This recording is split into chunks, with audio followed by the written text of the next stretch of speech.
ہماری جو گزشتہ کلاس تھی اس میں ہم نے آپ لوگوں کو یہ بتایا تھا کہ ہمارے یہاں حدیث کو جمع کرنے اور لکھنے کا جو کام ہے وہ عہد رسالت میں شروع ہو گیا تھا، جبکہ عامۃ المسلمین کے یہاں یہ سلسلہ اس طریقے سے نہیں ہے۔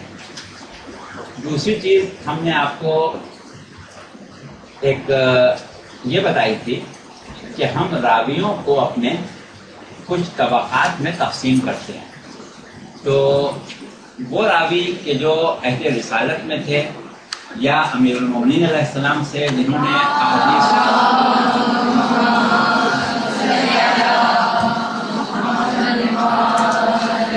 نقل کی تھی ان کو ہم طبقہ اولیٰ کے راوی کہتے ہیں، اور وہ طبقہ اولیٰ کے راوی جو معروف ہیں ان کے نام ہم نے آپ لوگوں کو لکھوا دیے تھے اور ان کا تھوڑا بہت تعارف بھی لکھوا دیا تھا۔ اس کے بعد ہم نے یہ وعدہ کیا تھا کہ اب ہم آپ کو طبقہ ثانی اور طبقہ ثالث کے جو ہمارے راوی ہیں ان کا نام اور مختصر تعارف بتائیں گے، لیکن اس دوران میں ایک چیز اور ہم نے تھوڑی سی آگے بڑھا دی تھی، وہ یہ تھی کہ ہم نے اپنے ان محدثین کا بہت ہی مختصر تعارف کرایا تھا جن کی کتابیں اب ہم کو دستیاب ہیں، یا وہ کتابیں لکھنے والے کہ جو ہمارے یہاں کتب الاربع کے نام سے مشہور ہیں، ان کتابوں کے نام اور ان کے مؤلفین کا بہت ہی اجمالی تعارف ہم نے آپ کو کرایا تھا۔ اب آج کا جو ہمارا پروگرام ہے اس میں یہ چیز شامل ہے کہ ہم ان مؤلفین کا تھوڑا سا تفصیل سے، زیادہ تفصیل سے تو نہیں لیکن اس کے مقابلے میں جو گزشتہ کلاس میں بتایا تھا کچھ زیادہ تعارف کرائیں گے، ان کی کتابوں کے بارے میں بتائیں گے، اور اس کے بعد پھر ہم نے غالباً آپ کو یہ بھی بتا دیا تھا کہ 3 افراد محمد نام کے ہمارے وہ ہیں کہ جنہوں نے یہ 4 کتابیں تصنیف کی ہیں، اور اس کے بعد پھر 3 محمد ہمارے ہاں اور ملتے ہیں جن کی احادیث کی کتابیں ہیں۔ تو ان 3 محمدوں کی کتابوں کا تذکرہ ابھی نہیں ہوا تھا، وہ آج انشاءاللہ ہو جائے گا۔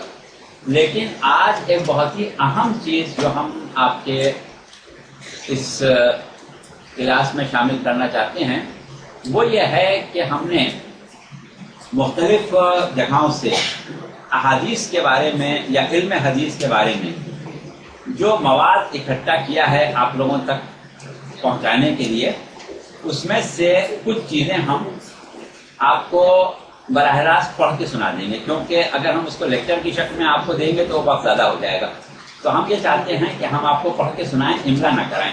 البتہ خاص چیزیں جو ہیں وہ بے شک آپ نوٹ کر لیجیے گا، لیکن آپ کی قابلیت میں ایک اضافے کے لیے آج ہم آپ کو ایک چیز جو بتائیں گے وہ حدیث کے بارے میں ہم نے ایک مقالہ آپ کے لیے نکالا ہے، جو یہ ایک رسالہ ہے مجلد توحید، اور اس کا شمارہ ہے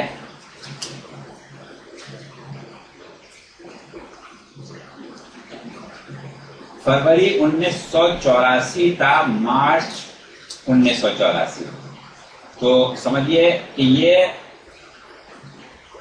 آپ کا 16 اور 10 26 27 سال پرانا ایک رسالہ ہے، جس میں کچھ چیزیں چھپی تھیں تو وہ ہم نے رکھی ہوئی تھیں، اپنے پاس جمع کی ہوئی تھیں، اس میں سے ہم آپ کو حدیث کے بارے میں کچھ چیزیں پڑھ کے سنائیں گے، اور اس کے علاوہ وہی طبقہ ثانی اور طبقہ ثالث کا تذکرہ بھی آج ہم آپ کو براہ راست ایک کتاب سے جلدی سے لکھوا دیں گے۔ تو اس طرح ہو سکتا ہے کہ ہمارا آج کا جو سلسلہ ہے اس کا وقت مکمل ہو جائے۔ البتہ یہ چیز آپ لوگ ذہن میں رکھیے گا کہ حدیث کے بارے میں یہ تمام معلومات جب آپ کو ہو جائیں گی تو پھر انشاءاللہ ہمارا اگلا جو مرحلہ ہے وہ یہ ہے کہ ہم کچھ منتخب احادیث کی تشریح اور تفسیر آپ کے سامنے بیان کریں گے. اس کو آپ لوگ نوٹ کریں, لکھیں. وہ ایک ایسا مواد ہوگا کہ آپ کو ویسے بھی کام آئے گا, اور جو ہماری طالبات ماشاءاللہ سے ذاکری کرتی ہیں ان کے لیے بہت ہی کارآمد چیز ہوگی. یہ ابھی طے ہونا باقی ہے کہ وہ احادیث ہم کہاں سے منتخب کریں گے اور کون سی احادیث ہوں گی جن کی تشریح ہم آپ کو بتائیں گے. تو پہلا کام ہم یہ کرتے ہیں کہ جہاں پر سلسلہ رکا تھا وہاں سے تھوڑا سا آگے بڑھ جائیں. اچھا, ہم نے آپ کو بتایا تھا کہ طبقہ اولا کے اور بلکہ ابھی طبقہ اولا پر ہی بات ہوئی ہے کہ ہمارے راوی ہیں جنہوں نے بہت سی کتابیں تالیف کی ہیں, اور جو کتابیں ہمارے پاس رہ گئیں اس زمانے میں جس زمانے میں کتب الاربع لکھی گئی ہیں وہ تقریباً 400 کتابیں تھیں. ان کو ہم 400 اصول کہتے ہیں. اس کے اوپر ابھی ہم آئیں گے. ایک چیز اور رہ گئی وہ پوری کر دیں. آپ نے طبقہ اولا کے راویوں کے نام لکھ لیے. اب آ جائیے ذرا طبقہ ثانی کے راویوں کے نام لکھ لیں. اب دیکھیے, جیسا کہ ہم نے کہا تھا کہ پیغمبر اسلام صلی اللہ علیہ وسلم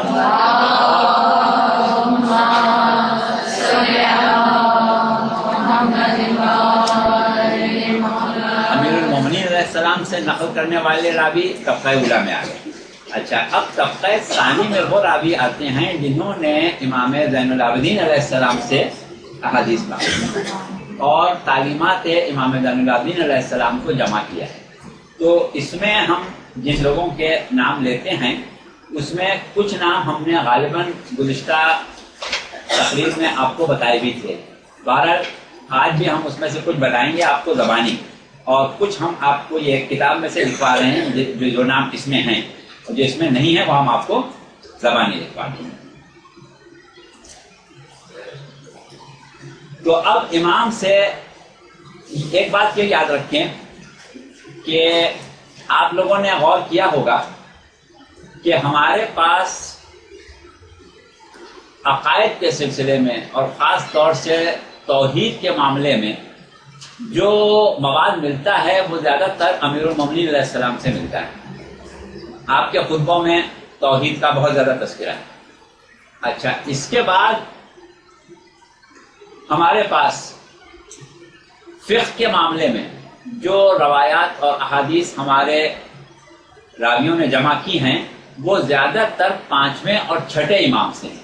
اور 6ٹھے امام سے تو اتنی ہیں کہ ہماری فقہ جعفری کہلاتی ہے. کیونکہ وہ امام جعفر صادق علیہ السلام کی کوئی اپنی بنائی ہوئی فقہ نہیں ہے, وہ اہل بیت کی فقہ ہے, رسول اللہ کی فقہ ہے, اللہ کی فقہ ہے.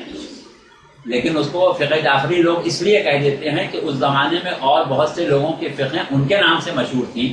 تو اب امام کی فقہ کو اگر اللہ کی فقہ یا رسول کی فقہ کہیں تو باقی فقہیں جو ہیں وہ مان پڑ جائیں. لہذا ان کو امام کے نام سے لوگوں نے مشہور کر دیا, اور ہم لوگ بھی کہنے لگے, ورنہ یہ اصل میں امام کی فقہ نہیں ہے تو اللہ کی فقہ ہے.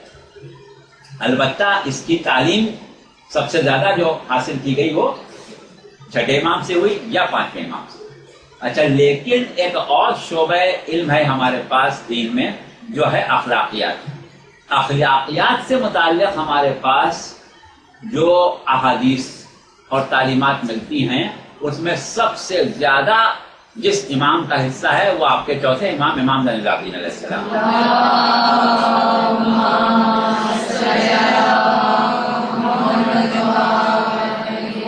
بہت سے علماء علم اخلاق نے تو یہاں تک لکھا ہے کہ ہم نے حدیث اخلاق کے بارے میں, علم اخلاق کے بارے میں کوئی ایسی کتاب نہیں دیکھی جو اعلیٰ علی ابن حسین سے نہ شروع ہو. یعنی سب سے زیادہ دروس اخلاق جو ہیں وہ امام زین العابدین علیہ السلام کے. اس کے بعد ایک چیز اور ہے کہ جو انسانی حقوق, ہیومن رائٹس وغیرہ کی بات آج کل کی جاتی ہے, اس سلسلے میں بھی پہلا رسالہ جو ہے وہ امام زین العابدین علیہ السلام کا ہی تعریف کرتا ہے. اچھا دوسری چیز جو ہے وہ یہ ہے کہ گو کہ امیر المومنین علیہ السلام کے زمانے سے بلکہ رسول اللہ کے زمانے سے ہم کو معصومین کی دعائیں ملتی ہیں، رسول اللہ کی تعلیم کردہ دعائیں ملتی ہیں، امیر المومنین کا پورا صحیفہ ربیہ ملتا ہے، اس کے بعد امام حسین کی دعائیں، امام حسن کی دعائیں سب ملتی ہیں. لیکن جو سب سے زیادہ کثرت سے مقبول دعائیں ہیں ہمارے پاس وہ بھی امام زین العابدین علیہ السلام کی ہیں. اور یہ دعائیں جو ہیں وہ درس اخلاق بھی ہے اس میں، اور درس معارف بھی ہے، درس الہیات ہے، سب کچھ اس میں ہمیں مل جاتا ہے. تو اب آپ کی تعلیمات کو جب ہم اس حساب سے دیکھتے ہیں کہ کہاں سے جمع کی گئیں، کس نے جمع کرنا شروع کی، تو ہم صحیفہ کاملہ سے ہی شروع کرتے ہیں جس کو زبور آل محمد بھی کہا جاتا ہے. تو اس کو لکھنے والے دو افراد ہیں، ایک امام محمد باقر علیہ السلام ہے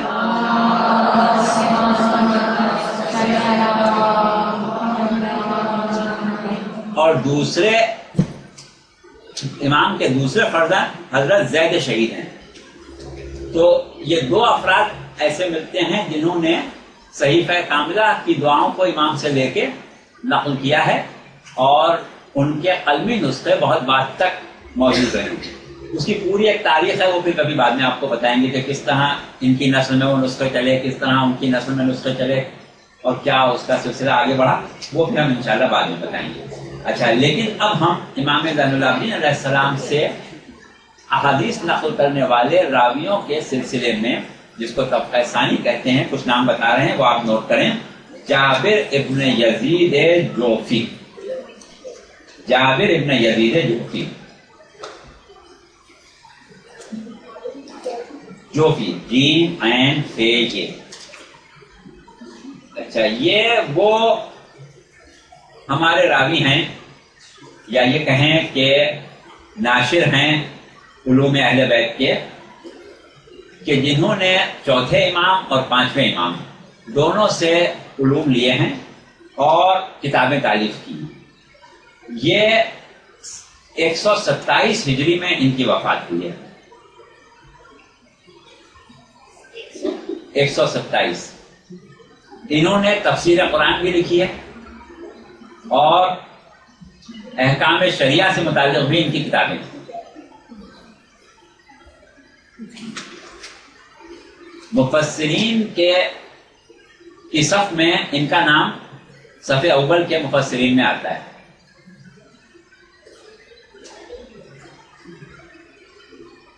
انہوں نے رسول اللہ کا زمانہ نہیں دیکھا تھا، لیکن تابعین میں ان کا شمار ہوتا ہے، اور یہ چوتھے اور پانچویں امام کے مخصوص اصحاب میں شامل ہیں. دونوں اماموں کی صحبت میں رہے ہیں.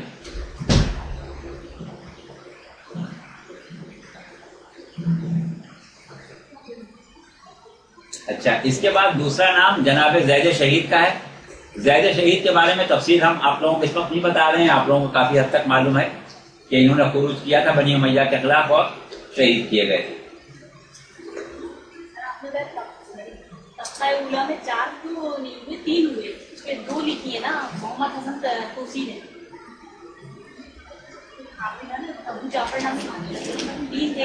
محمدون ثلاثہ یعنی 3 محمد. طبقہ اولیٰ سے ان کا تعلق نہیں. طبقہ اولیٰ کا ہم نے آپ کو 14 نام الگ لکھوائے ہیں نا راویوں کے. یہ تو وہ ہیں جو مؤلفین ہیں کتابوں، ان کا نام تو آپ کو الگ سے لکھوایا ہے ہم نے. یہ 3 آدمیوں کا 3 محمد ابتدائی، 3 محمد آخر والے، وہ ایک الگ بات ہے. اور وہ جو ہم نے آپ کو تفصیل 14 نام لکھوائے ہیں وہ طبقہ اولیٰ کے راوی ہیں. اچھا زید شہید کی ایک کتاب ہے خیرۃ امیر المومنین، خیرۃ امیر المومنین، اور صحیفہ کاملہ کی تدوین بھی آپ نے فرمائی. شہادت ان کی 122 ہجری میں ہوئی.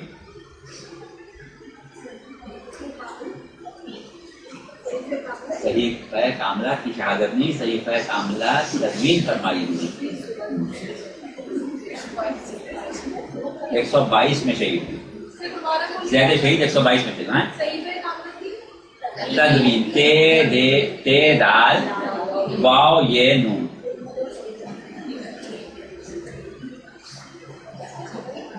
اچھا اس کے بعد تیسرا نام ہے حسین ابن سورخا.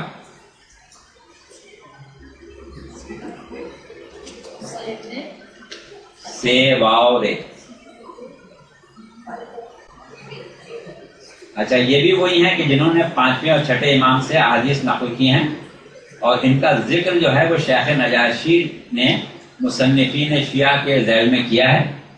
ان کے دادا جو تھے وہ ام ہانی بنت ابی طالب کے غلام تھے.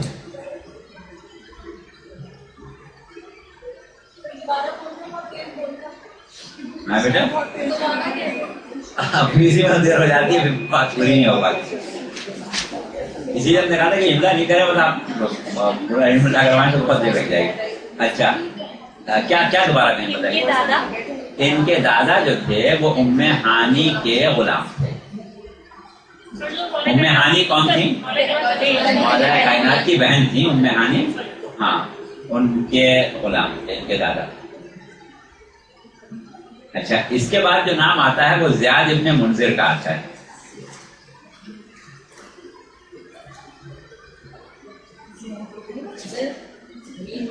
میم نون زیر. اچھا یہ مشہور کس نام سے ہیں؟ زیادہ تر ابو الجارود. ابو الجارود کا نام آپ نے اکثر کتابوں میں پڑھا ہوگا. یہ ابو الجارود کے نام سے جو صاحب مشہور ہیں یہ یہی ہیں زیاد ابن منذر.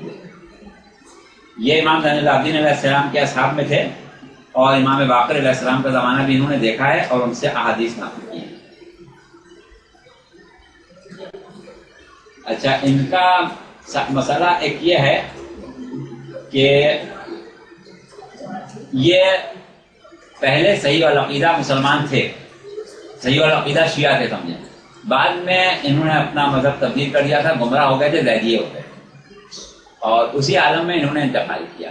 تو آپ لوگوں نے یہ اصول پڑھا ہے کہ احادیث جب ہم کسی راوی سے نقل کرتے ہیں اور وہ کبھی عمر کے کسی حصے میں گمراہ رہا ہو تو اس زمانے کی حدیث نقل نہیں کرتے جب وہ گمراہ ہو. ٹھیک ہے, یعنی گمراہی کے عالم میں جو حدیث. تو لہذا ان کے ساتھ مسئلہ یہی ہو گیا کہ ان کی احادیث کا ایک بڑا حصہ اس لیے ہمارے لیے قابل بھروسہ نہیں رہا کہ یہ گمراہ ہو گئے. اچھا اس کے بعد ہم آپ کو جو نام اس میں نہیں لکھے ہوئے ہیں وہ کچھ لکھوا دیتے ہیں. وہ نام جنہوں نے امام زین العابدین علیہ السلام سے علوم لیے اور آگے بڑھائے, اس میں بہت سے نام آتے ہیں. ایک نام جو آپ لوگوں کو بہت یاد ہے, ابو بصیر. امام زین العابدین علیہ السلام کے زمانے میں نہیں, ابھی ہم آ رہے ہیں ابو بصیر پر بھی آ رہے ہیں. بات یہ ہے کہ کچھ اصحاب رسول ہیں جس میں پہلا نام جناب جابر ابن عبداللہ انصاری کا آتا ہے, پھر اس کے بعد واصل ابن جہان کنانی کا آتا ہے, پھر عامر ابن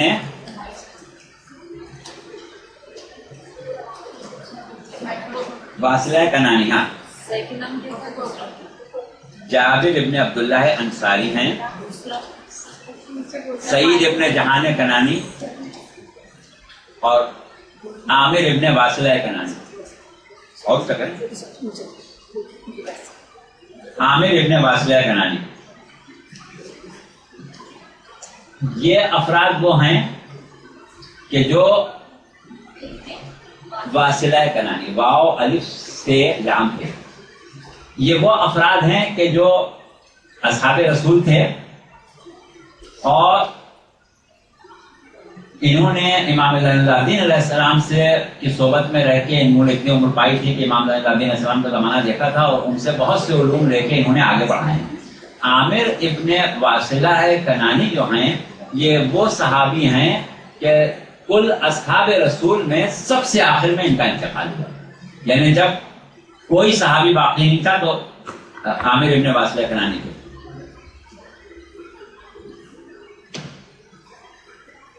اس کے بعد سعید ابن مسیب. اور اس کے بعد مسیب، پھر ایک شخصیت ہے جناب ابو حمزہ سمالی، اس کے بعد قاسم ابن اوف شیبانی. کون سا؟ قاسم سواد سے کیسے ہوگا؟ اوف شیبانی، عین واو پہ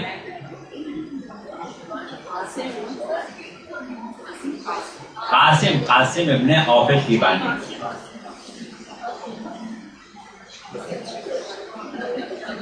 یہ بہت سے افراد ہیں جن کے بارے میں ہم آپ کو تفصیل فی الحال نہیں بتا رہے ہیں، ان کی باقاعدہ پوری تاریخیں ہیں، فی الحال صرف نام ہم آپ کو بتا رہے ہیں.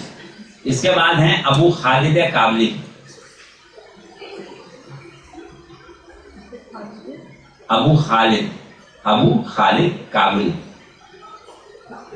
یہ وہ شخص ہیں کہ جو پہلے کیسانی تھے، یعنی یہ سمجھتے تھے کہ چوتھے امام محمد ابن حنفیہ ہیں. ان کی والدہ جو تھیں وہ ان کو کنکر کے نام سے پکارتی تھی. انہوں نے امام زین العابدین علیہ السلام کی زیارت کی تھی خانہ کعبہ میں، جہاں آپ نے ان کو کنکر کہہ کے پکارا تھا. تو یہ بڑے پریشان ہو گئے تھے کہ یہ نام تو میری ماں کے علاوہ کسی کو بھی نہیں معلوم، اور اس طریقے سے ان کا امام سے تعلق ہوا تھا، اور پھر یہ صحیح والعقیدہ شیعہ ہو گئے تھے اور چوتھا امام زین العابدین علیہ السلام کو ماننے لگے تھے، اور انہوں نے پھر امام سے بہت زیادہ قصب فیض کیا.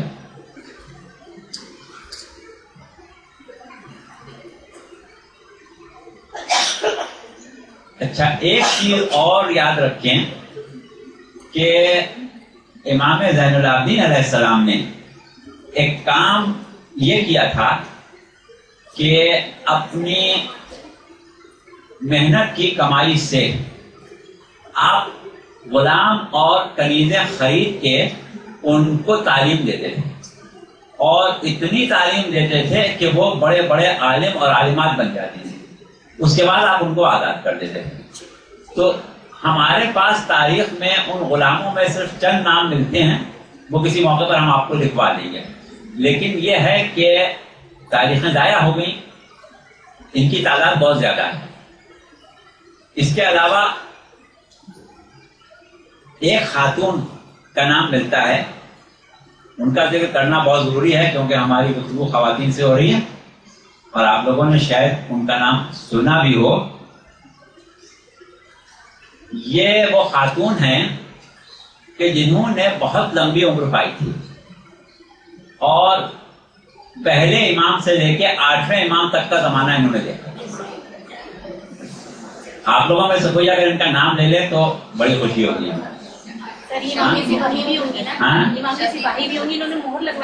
ہاں، تو یہ جو تھی ان کا، یہ امیر المومنین کے عہد میں پتھر لے کے آئی تھی امام کے پاس کہ آپ زمانے کے امام ہیں، اور امام جو ہے وہ پتھر پر مہر لگا دیتا ہے، لہذا آپ اس پر اپنی مہر لگا دیں. تو امیر المومنین علیہ السلام نے مہر لگا دی تھی. پھر یہی پتھر لے کے یہ امام حسن علیہ السلام کے پاس آئیں، یہی پتھر لے کے امام حسین کے پاس آئیں، اور یہی پتھر لے کے یہ امام زین العابدین علیہ السلام کے پاس آئیں. اس زمانے میں یہ بہت ضعیف ہو گئی تھی، بہت سی زیادہ ضعیف ہو گئی تھی. اور پھر جب یہ پتھر لے کے آئیں، امام عبادت میں مصروف تھے تو یہ جانے لگی واپس. تو امام نے ان کو اشارے سے بلایا تھا، اور اس وقت یہ امام کے اجازت سے دوبارہ جمع ہو گئی.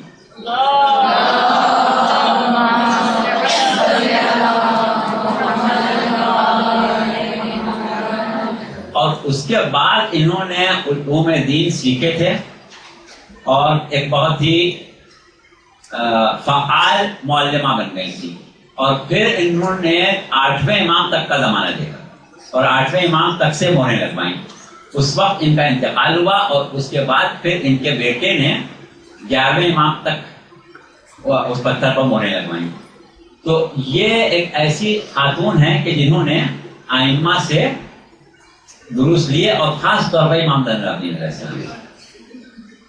تو نام کسی کو یاد نہیں آیا؟ سر میں خالد ہے تو ہمسیاں ہی ہیں ہانیاں ہیں.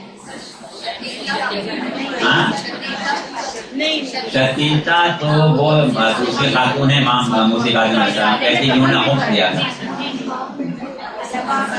حبابہ، ہاں حبابہ نا. تھوڑا سا ہوتا ہے ہاں بابا والدیہ کے نام سے مشہور حبابہ والدیہ. واو الف لام ہے، یہ ہے والدیہ. اب ان کی عمر کا بالکل صحیح تعین تو ہم نہیں کر سکتے، البتہ یہ ہے کہ سمجھیں 2 زندگیاں ان کو ملی ہیں. پہلے امام سے 8ویں امام کے زمانے تک یہ رہی. ان کا سن پیدائش کیا تھا یہ ہمارے پاس دقیق نہیں ہے.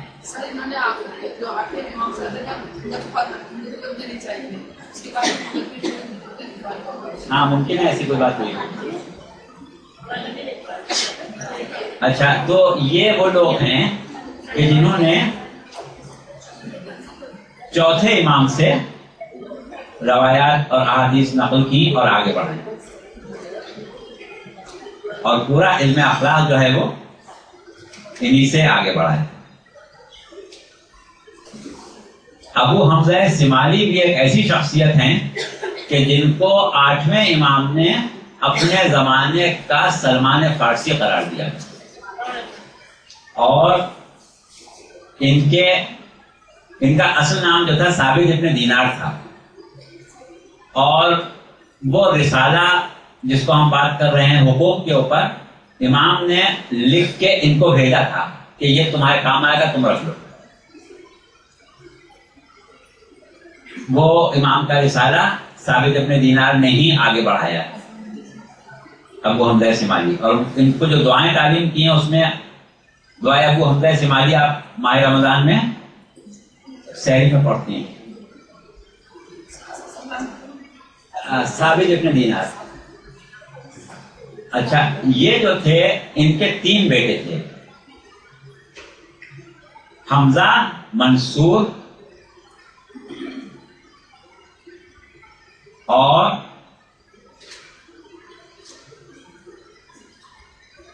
تیسرے بیٹے کا نام ذہن سے نکل رہا ہے، غالباً طاہر نام تھا. باہر ہم دیکھ کے آپ کو بتا دیں گے. ان کے بیٹے جو تھے وہ حضرت زید شہید کے ساتھ جنگ کرتے ہوئے شہید ہوئے.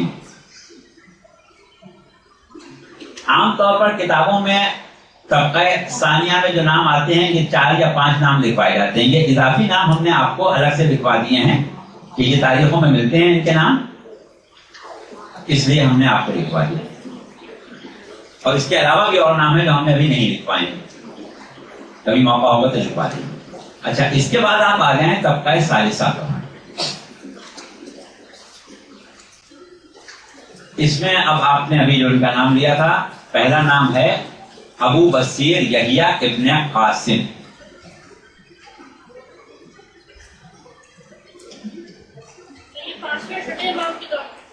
ہاں انہوں نے یعنی یہ وہ نام ہیں جنہوں نے زیادہ تر 5ویں اور 6ٹھے سے لیے ہیں، بلکہ 5ویں سے، لیکن کچھ اس میں ایسے ہیں جنہوں نے چوتھے امام سے بھی لیے. ابو بصیر یحییٰ ابن قاسم.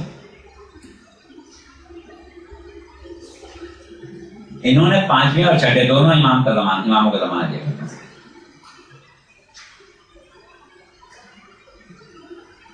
اور 6ٹھے امام کے عہد میں ہی ان کا انتقال ہو گیا تھا. انہوں نے جو کتاب تالیف کی ہے اس میں احادیث جتنی ہیں وہ 5ویں امام سے نقل کی ہیں. یہ یاد رکھیے گا کہ 6ٹھے امام کی صحبت میں بیٹھنے والے ابو بصیر نامی 3 افراد ہیں، جس میں سے ایک یہ بھی ہے. اچھا اس کے بعد ہیں عبد المومن. ان کی کنیت ابو عبداللہ تھی. چاہیں کہ ان کا پورا نام بھی لکھ لیں مگر لمبا ہو جائے گا، چھوڑ دیں. کوفے کے رہنے والے تھے. 140 ہجری میں انہوں نے وفات پائی. ان کی تعریف کردہ مجموعہ احادیث ہیں جو کہ 5ویں امام سے انہوں نے لیے. ان کا انتقال ہوا ہے سن 147 ہجری میں.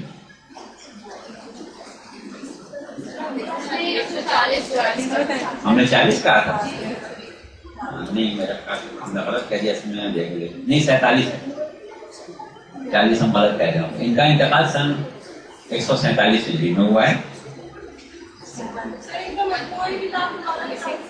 ان کا مجموعہ کتاب جو ہیں وہ 5ویں امام سے احادیث نقل کی ہیں. اچھا اس کے بعد جو نام ہے وہ بڑا مشہور نام ہے, آپ احادیث میں بہت زیادہ آتا ہے, زرارہ ابن عین. زرارہ ابن عین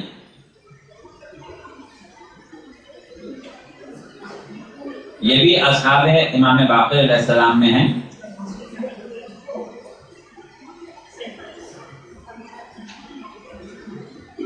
انہوں نے 5ویں امام کے علاوہ 6ٹھے امام کا زمانہ بھی دیکھا تھا. ان کی وفات 150 ہجری میں ہوئی ہے. ان کی جو کتابیں ہیں یا خاص طور سے مجموعے وہ بھی 5ویں امام سے انہوں نے لیے ہیں. اچھا اس کے بعد ہیں محمد ابن مسلم تائی. محمد ابن مسلم تائی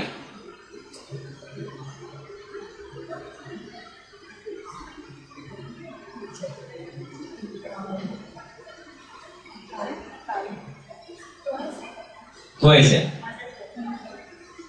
انہوں نے بھی احادیث پر کتاب تالیف کی تھی, اور وہ احادیث جو انہوں نے جمع کی تھی وہ 5ویں اور 6ٹھے امام سے لی.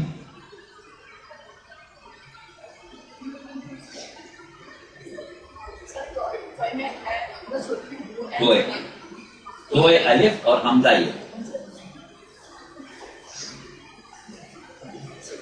اچھا اس کے بعد ایک نام ہے بسام السیرفی. بے سین الف میم الف لام سے آپ اس کو ملائیں, سواد یہ رے پھر یہ یہاں پر اگر وہ ہے تو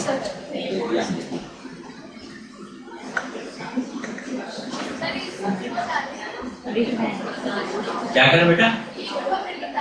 ہاں ہاں لکھے دیتے ہیں, یہ ذرا سا مشکل ہے, آپ کو لکھے دیتے ہیں.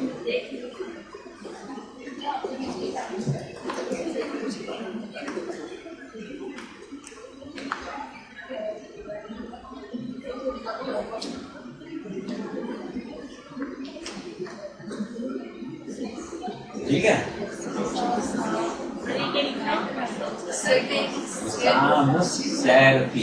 سوال ہے یہ کہاں, یہ پیش ہے, پیش ہے, پیش پیش لگا ہوتا ہے.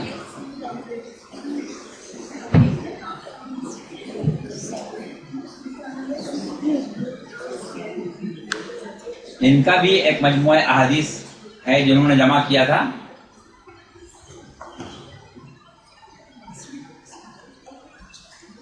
ان کے انتقال کا صحیح سن جو ہے اس کی تحقیق نہیں ہے, لیکن پہلی صدی گزر چکی تھی, دوسری صدی چل رہی تھی جس میں ان کا انتقال ہوا.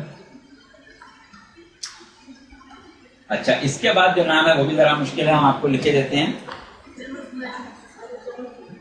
اس مجموعہ حدیث میں اس کا نام نہیں ہے. 5 میں سے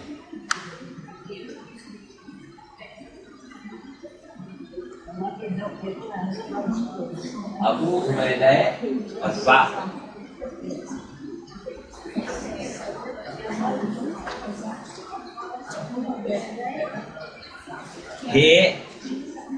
زے الف عین, ہے کے اوپر تشدید, زے کے اوپر تشدید.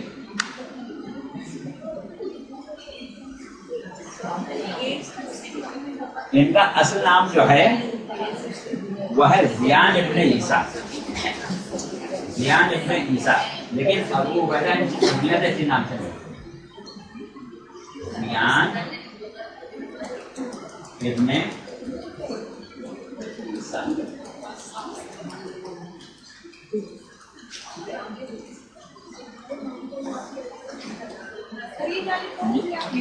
عیسیٰ عیسیٰ اچھا یہ جو ہیں یہ کوفے کے رہنے والے تھے, اور انہوں نے ایک کتاب لکھی ہے جس میں امام باقر علیہ السلام سے حدیث جمع ہے.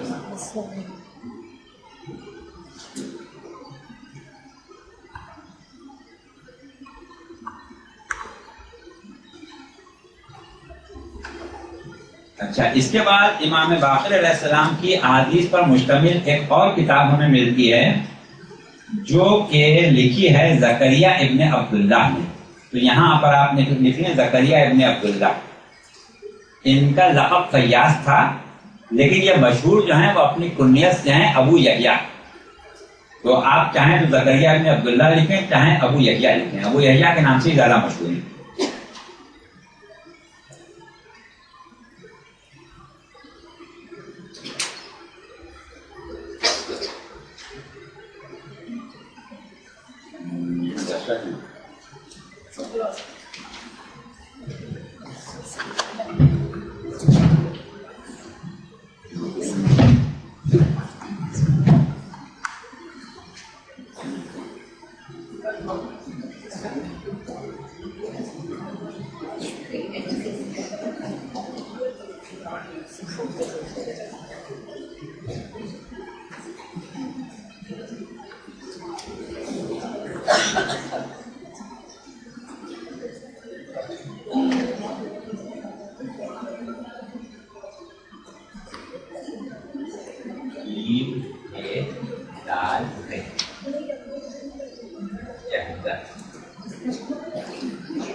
ابن مغیرہ تائی.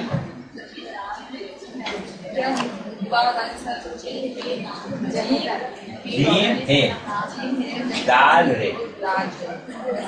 کیا ہوا یہ ابن مغیرہ تائی. ان کی بھی کتاب ہے امام باقر علیہ السلام سے احادیث نقل.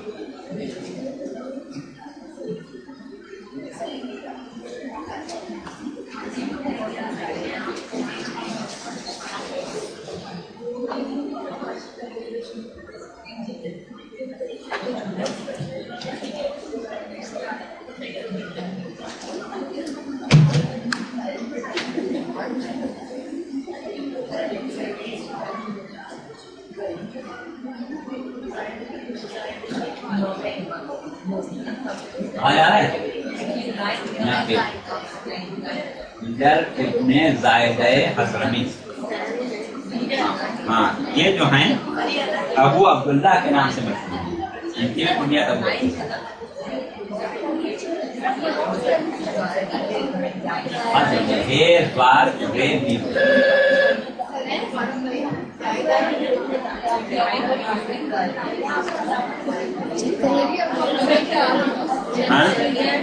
کیا کہہ رہے بیٹا؟ چیک کر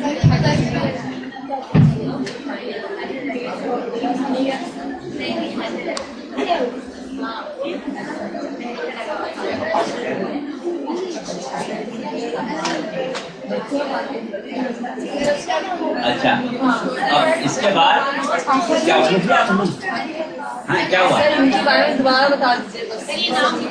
یہ دوبارہ بتا دیجیے. ابو عبداللہ الگ الگ ہیں سب. ٹھیک ہے ایک ہی کا سمجھ لیں گا بھائی. یہ الگ ہو گیا اور یہ الگ ہو گیا.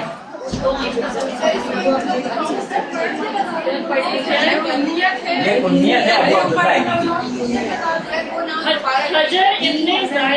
ابن زائدہ حضرمی.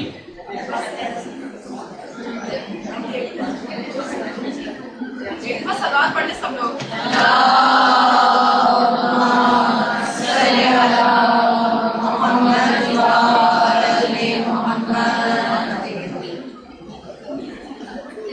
اچھا ان کی یہ کتاب ہے وہ بھی 5ویں امام سے احادیث انہوں نے. اچھا اس کے بعد ہیں ابھی آپ لوگ سے لیجیے گا جگہ کم ہے ہم کو سمجھا دیں گے. معاویہ ابن عمار. معاویہ ابن عمار انہوں نے بھی 5ویں اور 6ٹھے امام کا زمانہ دیکھا ہے اور ان دونوں آئمہ کی احادیث کو جمع کر کے ایک کتاب لکھی. 175 ہجری میں ان کا انتقال ہوا.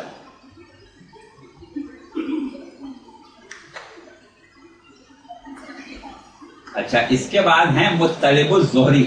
مطلب تو لکھنا آ رہا ہے جیسے مطلب لکھتے ہیں تو ایک کے اوپر تجدید لگا دیں.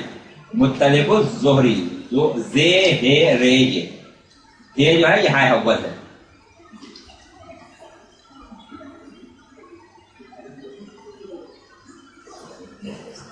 اچھا انہوں نے بھی یہ مدینے کے رہنے والے تھے اور قرشی تھے.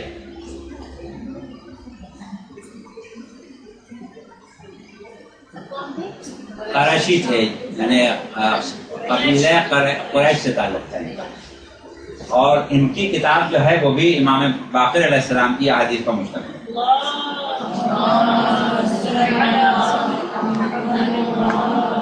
یہ 11 ہو گئے. 12واں نام ہم آپ کو لکھوا رہے ہیں اور آخری عبداللہ ابن میمون.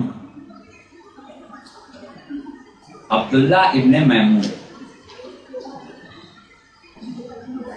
اچھا ان کی کتاب ہے وہ بھی 5ویں امام سے انہوں نے احادیث لے کے نقل کی. اچھا اس کے بعد اور بہت سے نام ہیں جو اس کتاب میں نہیں ہے جس میں سے ہم آپ کو لکھوا رہے ہیں. وہ نام ہم آپ کو پھر اور لکھوا دیں گے. کچھ لوگ اور بھی ہیں جیسا کہ ابھی ہم نے کہا کہ امام صادق علیہ السلام کی صحبت میں بیٹھنے والے ابو بصیر 3 ہیں.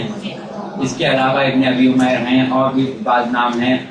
اور آپ کا بہت سے فضیل ابن یسار ہیں. بہت سے مشہور افراد ہیں. فضیل ابن یسار کا نام آپ نے بہت سنا ہوگا. ان کے نام اس میں موجود نہیں ہیں. انہوں نے 12 آدمیوں کا انتخاب کیا ہے لیکن یہ کہ ہم آپ کو بعد میں اور نام بھی لکھوا دیں گے.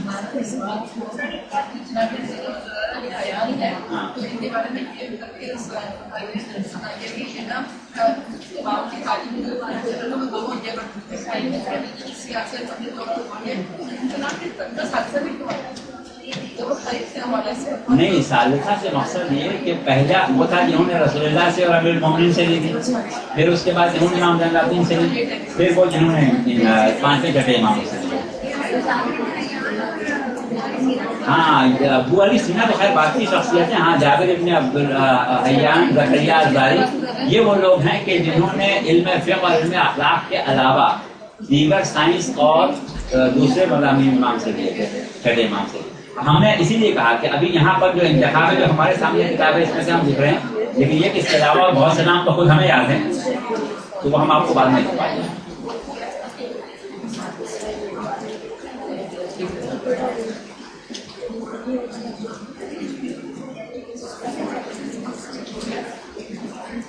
اس کے بعد ہم آ جائیں طبقہ رابعہ یعنی 4تھا طبقہ.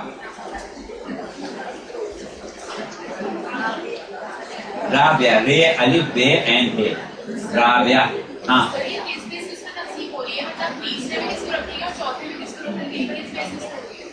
یہ اس طرح ہو رہی ہے کہ جنہوں نے لیا رسول اللہ سے اور امیر المومنین سے ان کو پہلے طبقے میں رکھ رہے ہیں. جنہوں نے امام زین العابدین علیہ السلام سے لیا ان کو دوسرے طبقے میں رکھ رہے ہیں. جنہوں نے امام محمد باقر اور امام جعفر صادق علیہ السلام سے لیا ان کو تیسرے میں رکھ رہے ہیں. اور جنہوں نے صرف امام صادق سے لیا ان کو چوتھے میں. جنہوں نے 5ویں امام کا زمانہ نہیں دیکھا. امام حسن امام حسین کا زمانہ جو تھا وہ معاویہ کا زمانہ تھا.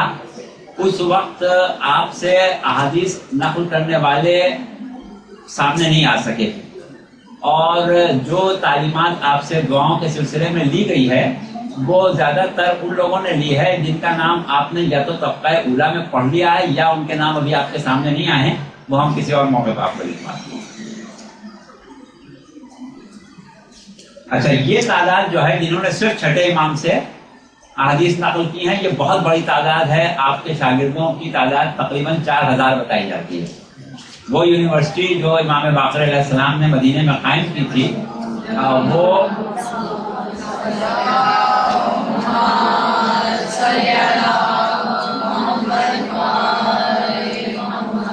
امام باقر علیہ السلام کے زمانے میں بہت ترقی کر گئی تھی. امام جعفر صادق علیہ السلام کے زمانے میں بہت ترقی کر گئی تھی اور اس میں بہت بڑی تعداد میں طلباء آتے تھے جو بہت سے علوم وہاں سیکھتے تھے. تو ان کی تعداد تقریباً 4000 بتائی جاتی ہے. یونیورسٹی کا نام اس طریقے سے کوئی نہیں رکھا گیا تھا جیسے آج کل رکھے جاتے ہیں، بس وہ امام کا مکتب تھا. مدینہ میں.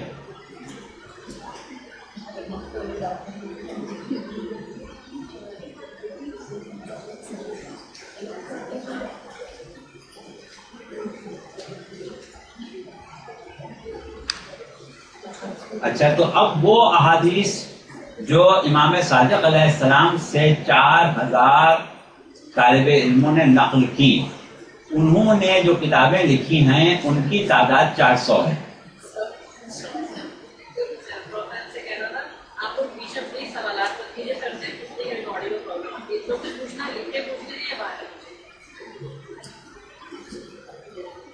تو 400 کتابیں لکھی گئی تھی، ان کو اصولوں کا درجہ دیا گیا اور کہا گیا کہ یہ 400 اصول ہیں، یعنی 400 اصول.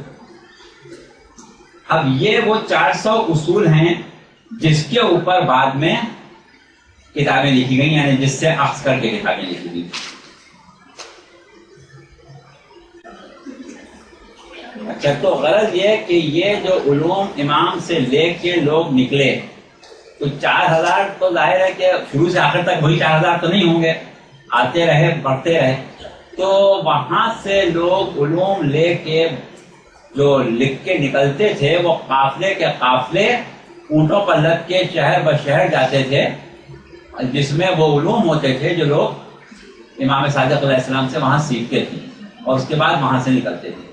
تو اس طریقے سے آپ نے علوم کی نشر و اشاعت میں جو کام کیا ہے وہ بہت ہی خاص ہے، کیونکہ ہمارا موضوع اس وقت ائمہ کی تاریخ اور ائمہ نے اپنے زمانے میں جو امور امامت انجام دی وہ نہیں ہے، بلکہ ہم صرف راویوں کے اوپر اور حدیث کے اوپر بات کر رہے ہیں. اس لیے یہاں پر روکے دے رہے ہیں، ورنہ پھر امام صادق علیہ السلام نے کیا کام کیا اور اس کے بعد کیا ہوا یا امام غزالی علیہ السلام کے کام وہ ہم فی الحال بیان نہیں کر رہے ہیں. وہ کبھی جب تاریخ ائمہ پر بات ہوگی تب بیان کریں گے.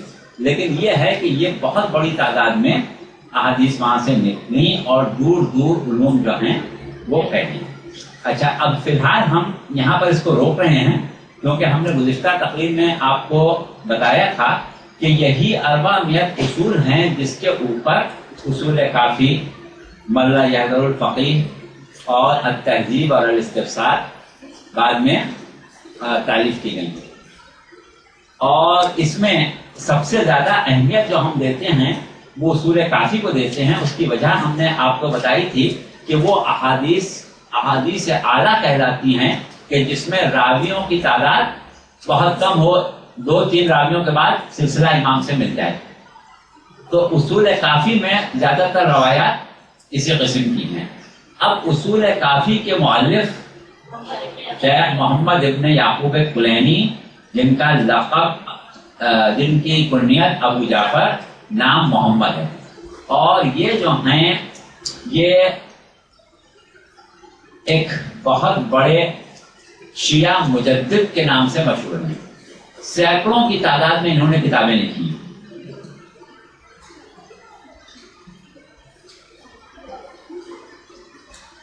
اصول کافی کے اوپر ہم نوٹس آپ کو الگ سے لکھوائیں گے، پورے صرف اصول کافی کے اوپر، اصول کافی کے خصوصیات، اصول کافی کے اوپر علماء کے تبصرے اور اصول کافی کی اہمیت. اس کے اوپر ہم الگ سے ایک نوٹ لکھوا دیں گے آپ کو کہ جو صرف جس کا عنوان صرف اصول کافی ہو.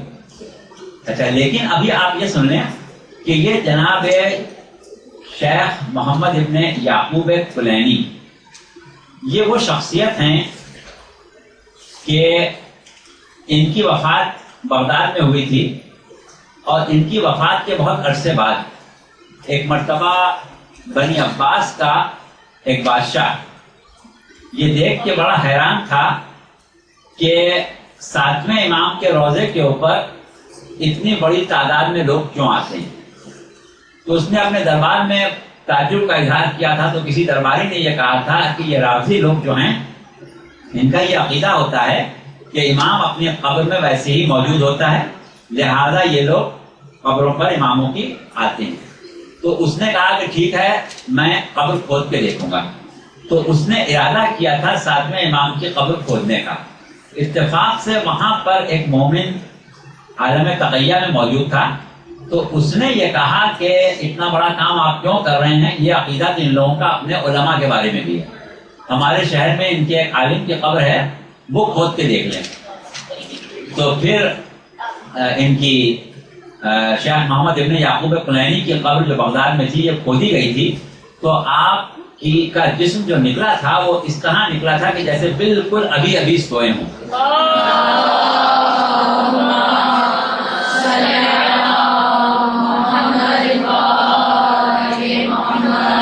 کفن بالکل اجلا تھا اور آپ کے انگوٹھے پر مہندی جو لگی ہوئی تھی وہ تک نہیں چھپی تھی. تو یہ دیکھ کے وہ بہت متاثر ہوا اور پھر اس نے امام کی قبر کھدوانے کا ارادہ ملتوی کیا اور محمد بن یعقوب کلینی کا مقبرہ بھی تعمیر کیا. تو یہ اتنی اعلیٰ شخصیت تھے, ان کے بارے میں اور تفصیل انشاءاللہ ہم بعد میں بتائیں گے. لیکن اس سے ان سب چیزوں کو بتانے میں سلسلہ یہ ہوگا کہ ہم تھوڑا آگے بڑھ جائیں گے, اس لیے ہم اس کو یہاں پر روک رہے ہیں, کیونکہ ہم آپ کو یہ رسالہ توحید آئے تھے, اس میں سے کچھ چیز آپ کو پڑھ کے سنانا چاہ رہے تھے. وقت بھی کم رہ گیا ہے, تو تقریباً ہمارے پاس 25 منٹ ہیں, تو اس میں ہم آپ کو وہ ذرا سا پڑھ کے سنا دیں, پھر اس کو ہم آگے لے کے چلیں گے, کیونکہ اس کو ہم آگے لے جائیں گے تو پھر اس سے آگے چلے جائیں گے جو مواد ہم لائے تھے آپ کو پڑھ کے سنانے کے لیے. ایک مرتبہ آپ لوگ سلوات پڑھ لیں تو ہم جلدی جلدی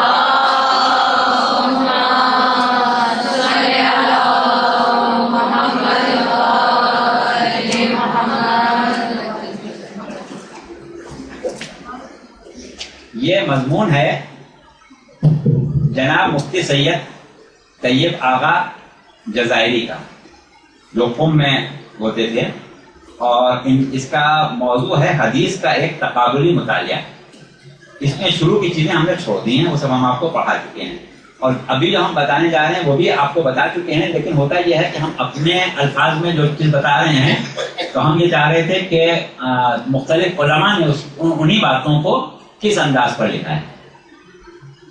انہوں نے لکھا ہے, ایک قائم کی ہے سرخی کہ حدیث امامیہ کا تفوق, یعنی فوقیت احادیث کے علم میں مکتب امامیہ کو کس وجہ سے حاصل. اب یہ کہتے ہیں کہ احادیث مذہب امامیہ کو دوسرے مکاتب فکر کی احادیث پر جو فوقیت حاصل ہے, اس سے کوئی صاحب عقل و ادراک انکار نہیں کر سکتا, کیونکہ حدیث کی صحت کے لیے 2 چیزیں دیکھی جاتی ہیں, ایک سند اور دوسری متن. پہلی کو روایت اور دوسری کو درایت کہتے ہیں. یہ دونوں امور حدیث کو اعتبار کا درجہ دینے میں بڑے معاون ہوتے ہیں. یہ سب چیزیں آپ کی پڑھی ہوئی ہیں. مثلا ایک حدیث میں سند اعلیٰ ہے, حدیث کے مصدر جناب رسالت مآب صلی اللہ علیہ وسلم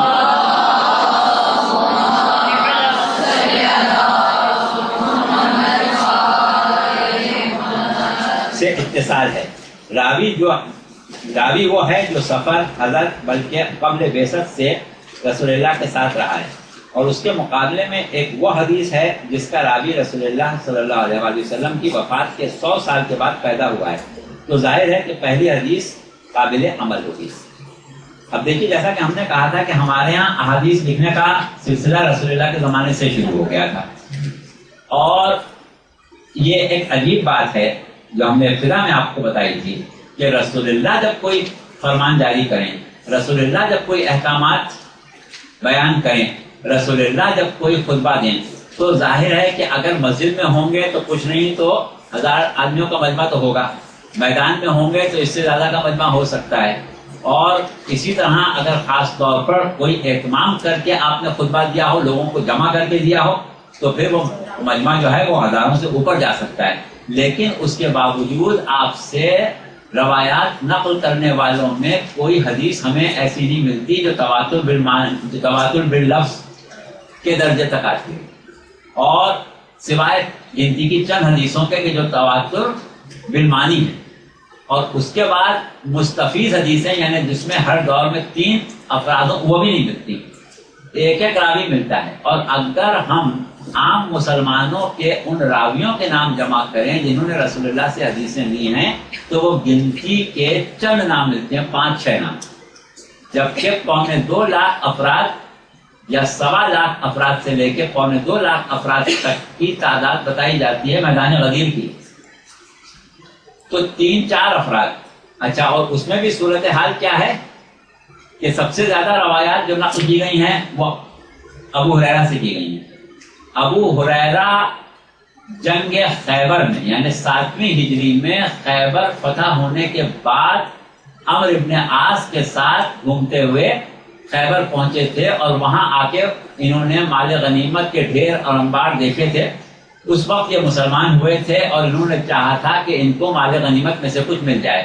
تو اس وقت کے اصحاب جو تھے انہوں نے اس بات کو بڑی سختی سے اعتراض کیا تھا اور کہا تھا کہ ابھی آ کے اس نے کلمہ پڑھا ہے تو یہ کہاں سے حقدار ہو گیا خیبر کے مال غنیمت کا. تو رسول اللہ نے کہا تھا کہ ہاں تمہارا کہنا صحیح ہے، اس کو کچھ نہیں ملے گا. اب اس کے بعد کچھ عرصے یہ مدینے میں رہے، تو مدینے میں اصحاب صفہ میں رہے. اصحاب صفہ کا نام آپ نے سنا ہوگا کہ وہ نادار اور غریب افراد جن کے پاس نہ کھانے کو تھا، نہ پینے کو تھا، نہ پہننے کو تھا، نہ جن کا کوئی گھر تھا، نہ کوئی در تھا، ان کے لیے ایک چبوترا رسول اللہ نے بنا دیا تھا. وہ وہیں بیٹھے رہتے تھے اور جو صاحبان ثروت تھے ان کے یہاں سے کھانا آ جاتا تھا وہ لوگ کھا لیتے تھے. اور ایک ایک لباس ان کے پاس تھا، ایک لباس سے دوسرا لباس ان کے پاس نہیں ہوتا تھا، اور وہ بھی بوسیدہ ہوتا تھا. وہاں پر بیٹھ کے انہوں نے کچھ عرصہ گزارا، چند سال. اس کے بعد رسول اللہ نے ان کو مدینے سے باہر بھیج دیا. تو ان کا عرصہ جو رسول اللہ کے ساتھ گزرا ہے وہ بہت ہی کم، یعنی 7 ہجری سے 11 ہجری میں تو رسول اللہ کی وفات ہی ہو گئی، لیکن 11 ہجری تک بھی یہ مدینے میں نہیں تھے. باقی ان کے بارے میں تو بہت تفصیلی گفتگو ہے، وہ کبھی اگر موقع ہوگا تو ہم بیان کریں گے. جیسے ہم نے اور راویوں کا تذکرہ کیا آپ سے، تو ابو ہریرہ کا بھی تذکرہ کریں گے کہ ابو ہریرہ کے بارے میں کتابوں میں کیا لکھا ہے، خود ان کی کتابوں میں. تو بہرحال ایک شخص یہ ہے، اس کا عالم آپ نے یہ دیکھ لیا.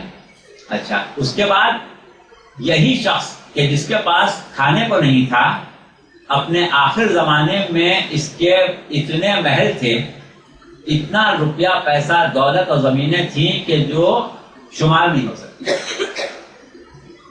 جس خاتون کا یہ غلام تھا،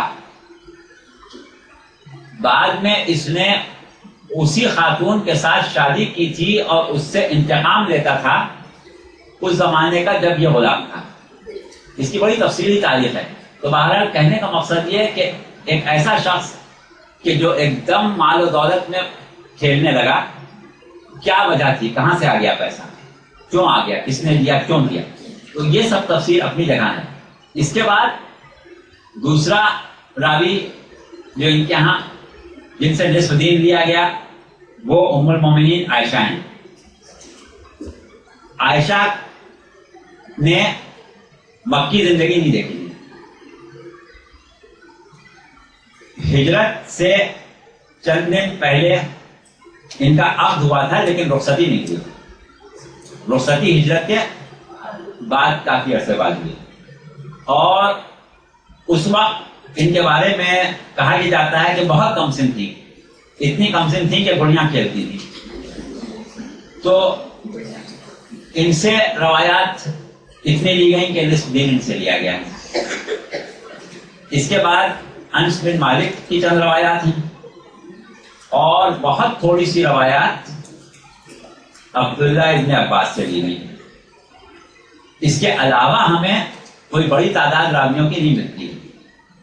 اور پھر وہ راوی جن سے صحاح ستہ میں روایات لی گئی ہیں ان میں 4 نام تو یہ ہیں، اور باقی نام جو ہیں ان کی بھی تفصیل کبھی اگر موقع ہوا تو ہم آپ کو بتا دیں گے. لیکن ہم اس لیے نہیں بتا رہے ہیں کہ اس وقت ہم آپ کو حدیث فہمی پر گفتگو کر رہے ہیں. تو اب ظاہر ہے کہ ہمیں حدیث فہمی کرنا ہے اپنے مکتب میں، دوسروں کے بارے میں ہمیں کوئی اس سے کچھ حاصل نہیں ہے. لیکن صرف ایک آپ لوگوں کی تھوڑی سی معلومات کے لیے یہ گفتگو ہم نے کر لی. لیکن کبھی اگر اس موضوع پر بات ہوئی تو پھر وہ بات میں بھولی جائے. تو اس طرح سے یہ ہماری فوقیت جو ہے وہ اپنی جگہ مسلم ہے. اس کے بعد یہ لکھتے ہیں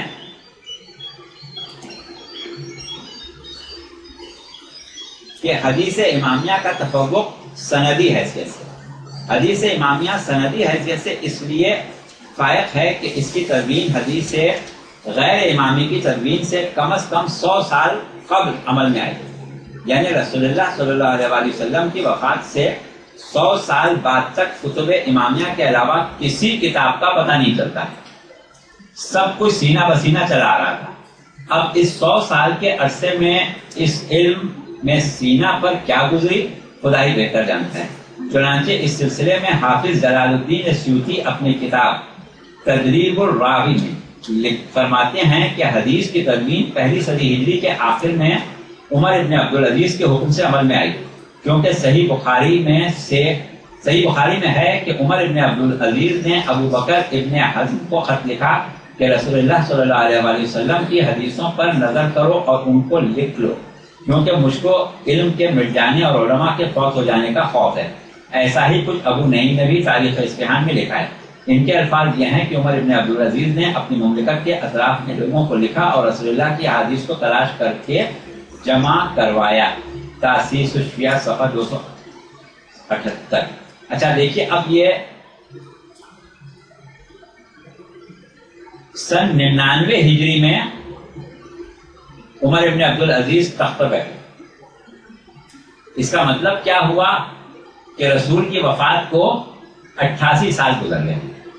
اب 88 سال کے بعد رسول کی احادیث کو جب تلاش کیا گیا تو جمع کرنے والے یہ کہتے ہیں کہ ہمیں 8 لاکھ حدیثیں ملی، لیکن جب ہم نے اس پر تحقیق کی تو 6-7 ہزار پر ہی اعتبار آئے۔ کوئی کہتا ہے کہ ہم کو 10 لاکھ حدیثیں ملی لیکن 5-6 ہزار پر اعتبار آیا۔ تو اس کا مطلب کیا ہوا کہ اس پہلی صدی ہجری کے مسلمانوں نے احادیث کے ساتھ کیا کیا، یعنی اعتبار نہ آنے کا مطلب کیا ہوا کہ حدیثیں جھوٹی تھیں۔ تو 100 سال میں رسول پر جھوٹی حدیثیں اتنی گڑھی گئیں کہ حدیث ڈھونڈنے نکلے تو 8-8 لاکھ جھوٹی حدیثیں مل گئیں، 10-10 لاکھ جھوٹی حدیثیں مل گئیں۔ اور سچی حدیثیں کیوں جھوٹی حدیثوں میں ملا دی گئیں، اس کا ذمہ دار کون ہے؟ یہ وہی قرن اولیٰ کے مسلمان ہیں جن کی تاریخوں میں زمین و آسمان کے خدابے ملائے جاتے ہیں۔ پھر کچھ چیزیں ہم اور لائے تھے اپنے نوٹس آپ لوگوں کو لکھوانے کے لیے کہ بعد رسول احادیث پر کیا گزری، لیکن وہ ہم نے مصلحتاً چھوڑ دیا پھر کہ وہ مناسب نہیں ہے بیان کرنا فی الحال اس ماحول میں۔ وہ اپنی جگہ ایک الگ المیہ ہے کہ بعد رسول احادیث کے ساتھ کیا ہوا، اور پھر اس کے بعد جھوٹی احادیث لاکھوں کی تعداد میں گڑھ دی گئی۔ تو ایسی صورت میں مسلمانوں کے پاس احادیث کا ذخیرہ ہونا یا احادیث کا مل جانا، صحیح احادیث کا مل جانا بہت ہی مشکل تھا۔ اس کے برخلاف اگر ہم سلسلہ امامیہ کو لے کے چلیں تو ہمارے پاس احادیث بہت بڑی تعداد میں ملتی ہیں، ایسے افراد ملتے ہیں جن کو زبانی پوری سندوں کے ساتھ 1.25 لاکھ حدیثیں یاد۔ تو ایسے ہمارے پاس سلسلے موجود ہیں کہ حدیث کے بارے میں ہم اپنا ایک تفوق جو ہے وہ بہرحال اس کا دعویٰ کر سکتے ہیں۔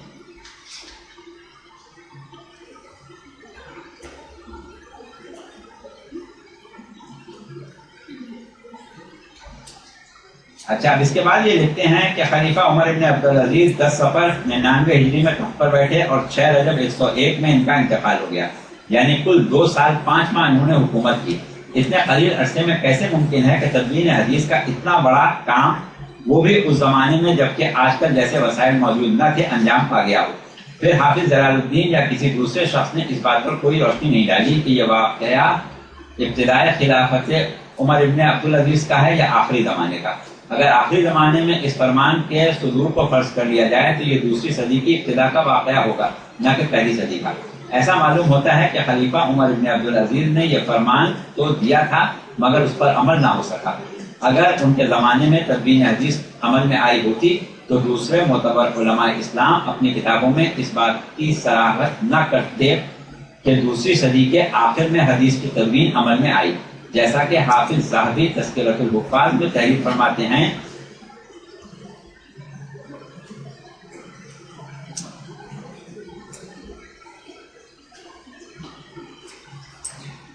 کہ تدوین حدیث کا کام شروع ہوا پھر اس کے بعد ایام ہارون رشید یعنی 170 ہجری میں اس میں اضافہ ہوا اور حدیث کی کتابیں لکھی جانے لگیں اور حافظان حدیث کا علم سینہ کم ہونے لگا، کیونکہ جب کتابوں کی تدوین ہوئی تو ان پر اعتماد کیا جانے لگا۔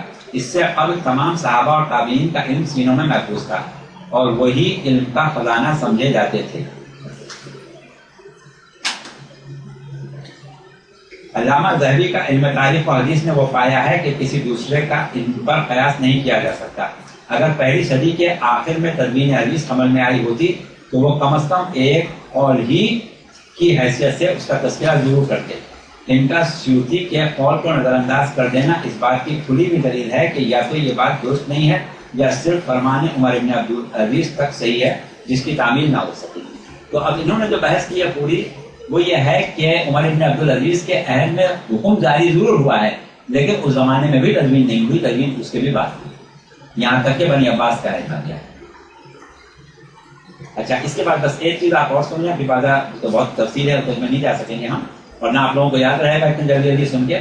شیخ الاسلام علامہ طیبی اور دیگر علماء علم حدیث جنہوں نے حدیثیں تدوین کی، ان کی جو جغرافیائی تقسیم ہے اس سے بھی تدوین حدیث کے زمانے پر روشنی پڑتی ہے۔ وہ فرماتے ہیں کہ سب سے پہلے احادیث و اخبار کو جمع کرنے والے یہ لوگ ہیں: مکے میں ابن جریر، مدینے میں مالک، بصرہ میں ربیع ابن فصیح، کوفہ میں سفیان ثوری، شام میں اوزاعی، واسط میں ہیثم، یمن میں معمر، رے میں جریر ابن عبدالحمید، خراسان میں ابن مبارک۔ یہ تمام افراد ایک ہی زمانے یعنی 150 سے 200 ہجری میں گزرے ہیں۔ یہ نہیں معلوم کہ ان میں سے اسبق کون ہے۔ اس کے بعد شیخ الاسلام لکھتے ہیں کہ بعض ائمہ کی رائے یہ ہے کہ حضرت رسول خدا صلی اللہ علیہ وسلم کے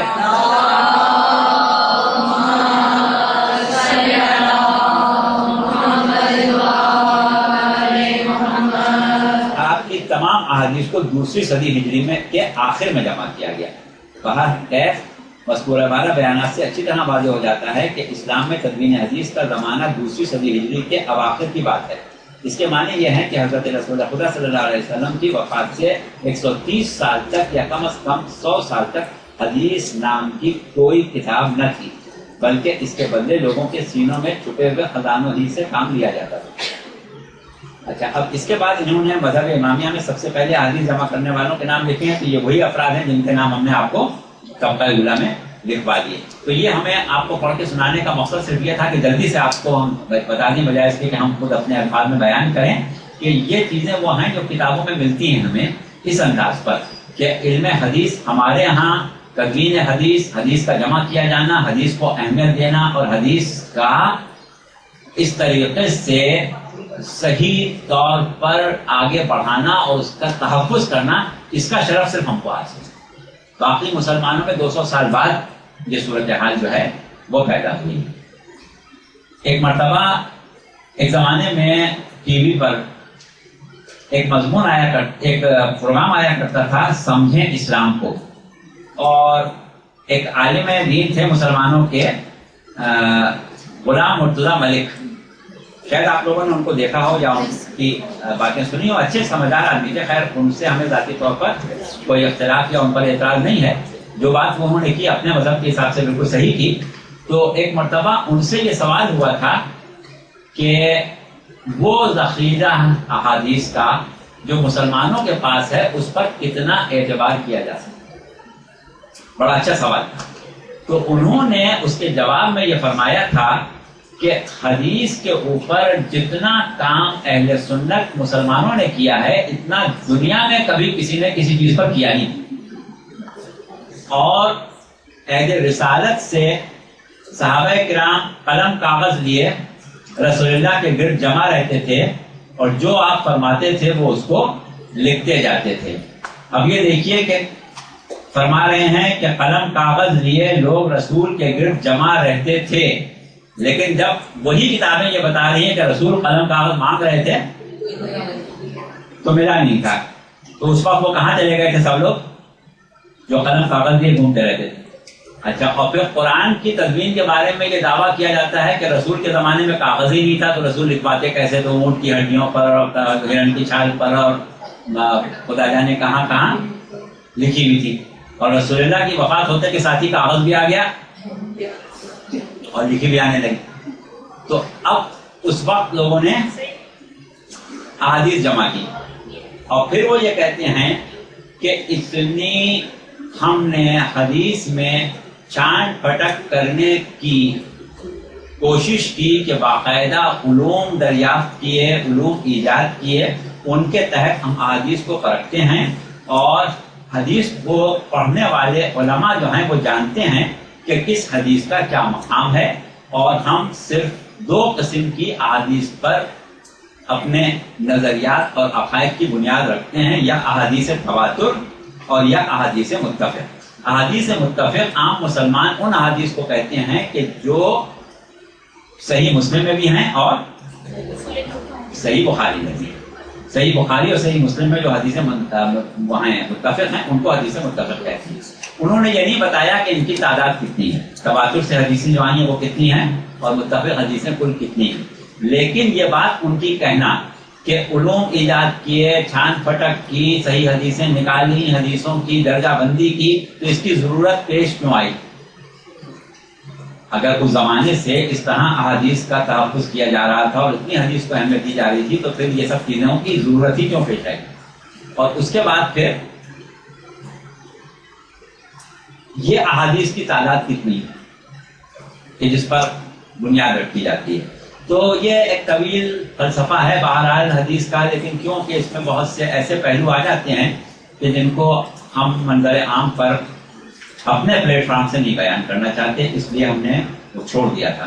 لیکن عقلانہ اشارہ کافی، آپ لوگ بہت کافی سمجھ گئے ہوں گے کہ احادیث کے ساتھ کیا ہوتا رہا، کس زمانے میں ہوا، اور 200 سال تک کس طرح سے آثار سرکار رسالت، آثار نبوت جو تھے وہ مٹھائے گئے۔ اگر ہمارے ائمہ طاہرین علیہ السلام نہ ہوتے، اگر پروردگار عالم نے سلسلہ عصمت امامت قائم نہ کیا ہوتا، تو تعلیمات رسول جو تھی وہ 100 سال سے پہلے ہی مٹ کے ختم ہوئی، کچھ بھی نہیں رہا تھا، آثار نبوت بہت بری طرح مٹائے گئے۔ یہ تو ائمہ کا کام تھا کہ انہوں نے اس کو باقی رکھا۔ بہرحال یہ ہے کہ اس میں سے ہمیں کچھ اور بھی پڑھ کے سنانا تھا، لیکن وقت نہیں رہا، اور اب ہم کوشش یہ کریں گے کہ یہ محمدون ثلاثہ اولون اور محمدون ثلاثہ جو اواخر ہیں ان کے بارے میں تھوڑی سی گفتگو اور اپنی کتابوں کا تذکرہ کر کے یہ باب آپ کا ختم کر دیں گے، یا سمجھیں کہ یہ آپ کا سبق جو ہے وہ ختم ہو جائے گا، اور اس کے بعد انشاءاللہ منتخب احادیث کی تفسیر کے اوپر اور تشریح کے اوپر ہم آ جائیں گے۔ اور قبل اس کے کہ ہم کلاس کے ختم ہونے کا اعلان کریں، ایک اپیل آئی ہے دعائے صحت کی سرور عباس کے لیے، جو کہ شدید علیل ہیں۔ پروردگار عالم سے دعا کریں کہ پروردگار ان کو بطفیل محمد و آل محمد جلد از جلد صحت کاملہ اور عاجلہ عطا کرے، اور یہ صحت اور تندرستی کے ساتھ اپنے گھر آئیں۔ اس کے بعد دوسرا آپ سے التماس کیا گیا ہے سورہ فاتحہ کا، جو کہ سیدہ طاہرہ فاطمہ نقوی بنت سید احمد علی نقوی کے لیے ہے۔